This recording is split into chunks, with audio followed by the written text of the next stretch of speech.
This video is brought to you by my new album entitled Dougal's Treats. It's full of hummable melodies, bluesy riffs and the occasional bit of virtuoso flashy stuff as well.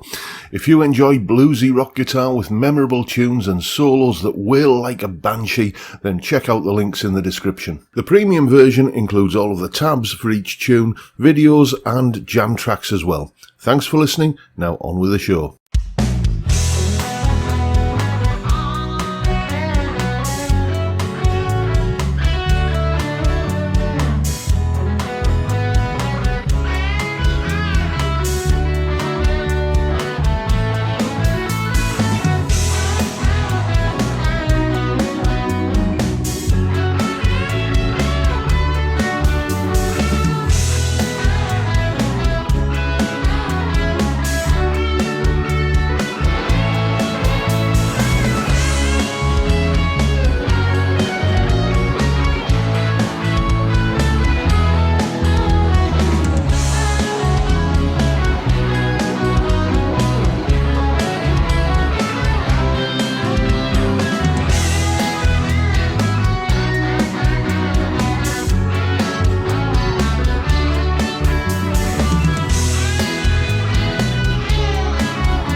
Hello chaps, welcome once again to John Robson Guitar Tuition.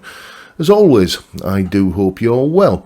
That was me a little bit earlier today playing over some chord changes, not in a jazzy kind of Joe Pass playing over the changes kind of way, but just more in I think a melodic rock kind of fashion, which is what we're talking about today, because as you know, on these Monday videos I do blues one week and melodic rock soloing the next week, and been meaning to get round to this topic for a while, where basically what we're doing is changing the pentatonic scale we're using with each chord change. That was the sort of premise of what I was doing there, the basis of what I was doing. It's the sort of way that people like Mark Knopfler routinely play, and of course you've got the iconic outro solo from Hotel California, which is very much based around this idea. And many people, when they kind of play it in this way, use something called the caged system, which I'm not a big fan of, but if it works for you, it works for you, and I'm not criticising, okay? I just find it a bit cumbersome, because what it does is it relates a particular chord shape to each of the 5 pentatonic box shapes, and then you think, okay, on this part of the neck, if I wanted an E chord, for example, which of those 5 chord shapes, C, A, G, E or D, hence caged, which of those chord shapes would I locate on this part of the neck to get an E chord, and then which pentatonic scale surrounds that, which pentatonic pattern surrounds that, and then you arrive at an answer. And then if you're thinking in terms of a minor chord, then you've got to kind of just do that major to relative minor conversion as well. And I accept that for many people doing that whole process is second nature, but I think there's, for me, an easier way. So if you've been struggling with the caged system, then hopefully, or even wondering what it's all about, frankly, then this might be of use for you today.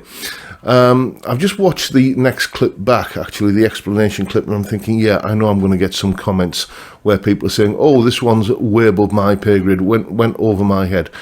Honestly, I promise you, it's just a question of knowing where one particular pattern, one of the pentatonic shapes is, and then knowing where all of the others are in relation to that one particular pattern. So yes, you need to know your 5 pentatonic shapes. I think I'm going to repeat myself saying that in just a moment. And you need to know where each of them are in relation to the other in any given key. That's basically the nub of it. And well, you know, let's have a look at some information that shows you how to do this. Here is the explanation. Okay, so the first thing to mention is that you need to know these 5 pentatonic box shapes here. I mention this because last time I did a video of this nature saying, well, this is how I map out the neck and how I visualize it rather than using the caged system. Someone put in the comments that, yeah, but to do it that way, you need to know the 5 pentatonic boxes. Well, whichever way you do it, caged or any other method, and there are other methods, you need to know the 5 pentatonic boxes. So we can just take that as a given. There they are right there. And if we look at the middle one, that is probably the one which most people are most familiar with. I'm going to play it at the 9th fret.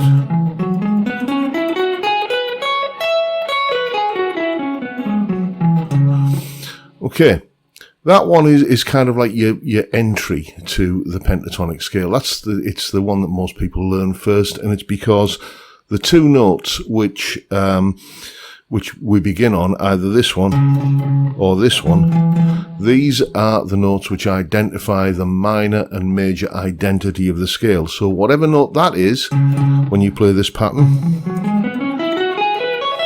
it is that note, minor pentatonic. So this is a C sharp, so I've just played C sharp minor pentatonic. It is also the major pentatonic of this note, this kind of the second note in that shape, and that is an E note, so that is an E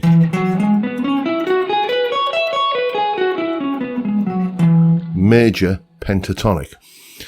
You don't have to start on the root note, the C sharp in the case of C sharp minor, or the E note in the case of E major. What will define whether it's being perceived as an E major or C sharp minor pentatonic is the backing track that you're playing it over, or the chord, or the tonality within which it is being played. Don't think of it as 2 scales with the same notes. Think of it as one scale that has 2 different names. That's a much better way of envisaging it. So if I want to play C sharp minor or E major pentatonic, that's at the 9th fret. That's the shape I play. But now what we need to do is look at where all of the other patterns are in relation to that one. So what we're going to do is we're going to put a marker down, and it's that first note in the pattern here, okay, which we know identifies the minor name of the scale. So we're going to use that as a reference point, and then if we say, well, let's have a look at this pattern here, the one to the on screen there, that's to the left of it. In the same key, that pattern will always be 2 frets below that marker, which we've called X. So here's the original pattern. I go 2 frets below that and play the pattern to the left of that one.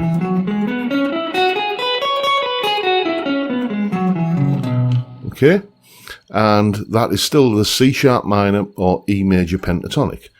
I can then go to this pattern here, the one to the far left, which is, you can see I've labelled that as X minus 5. So there's my X note there. 1, 2, 3, 4, 5. That's where I would play that pattern.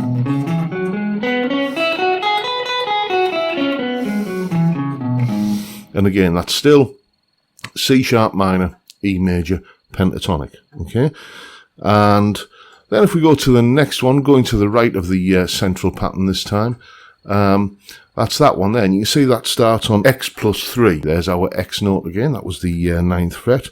1, 2, 3. That's where I would play this pattern.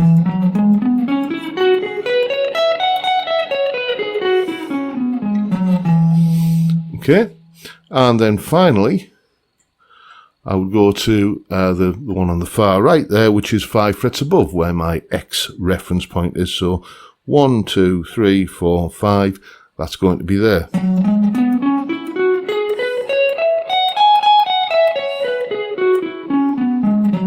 And all of those shapes here, then going down 2 frets and playing that shape, the one to the left of centre, and then going down 5 frets from X and playing that one, or going up X plus 3 or X plus 5. All of those shapes that I've just played there are all just different iterations of the E major C sharp minor pentatonic. So what that means is if I want to change with the chord changes, then my first chord was E major. Well, we know what that is. My next chord is B major. Now I know that in B major, pattern 1, the middle pattern we'll call it, the central pattern, would be here. Okay, so what I want is to find a version of that scale which is kind of closer up to here. Well, that's easy. I just do X plus 5. 1, 2, 3, 4, 5. Like that. And there's my B major. Next shape I need is, or the next scale I need rather, is F sharp minor. And I know that pattern 1 of F sharp minor is up here at the 14th fret.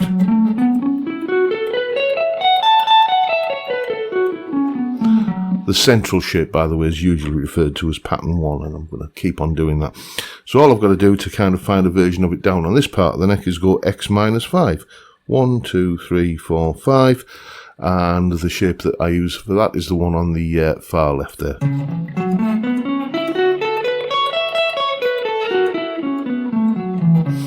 Then the next chord I would go to over the backing track was a D chord. Well, I know that D major pentatonic is the same as B minor, and that's here with that central pattern 1 shape.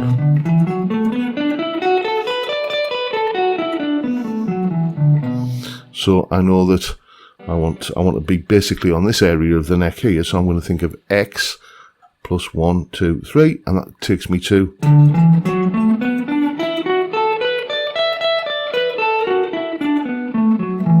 the shape to the right of centre. So I've got my E major, I've got my B major, I've got my F sharp minor,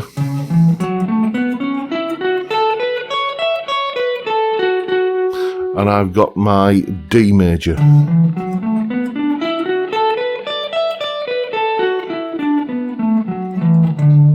And then I can go back into my E major for the next chord change when it goes back to E. So this is the way I do it. I always basically know, first of all my minors and relative majors, and I know where that central first pattern, pattern 1, the one that's in the centre of the screen, I know where that is in every key. And I just know that the other patterns are 2 frets below, 5 frets below, 3 frets above, 5 frets above.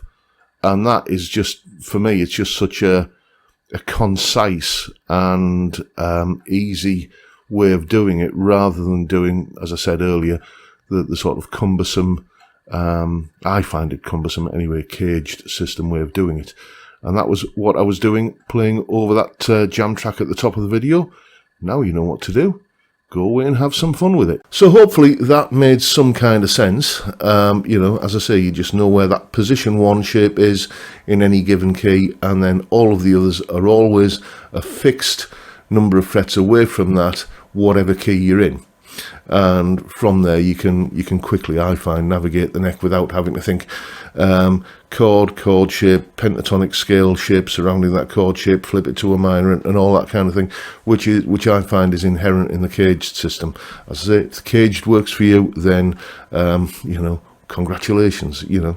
But anyway, what was I going to say? Yes, there is a full tab, as always, of the solo that we kicked the video off with in both Guitar Pro and PDF formats, along with a clip of me playing the solo, that explanation you've just seen there, and the jam track I was playing over in the solo. All of that is up on my Patreon page. There's the address.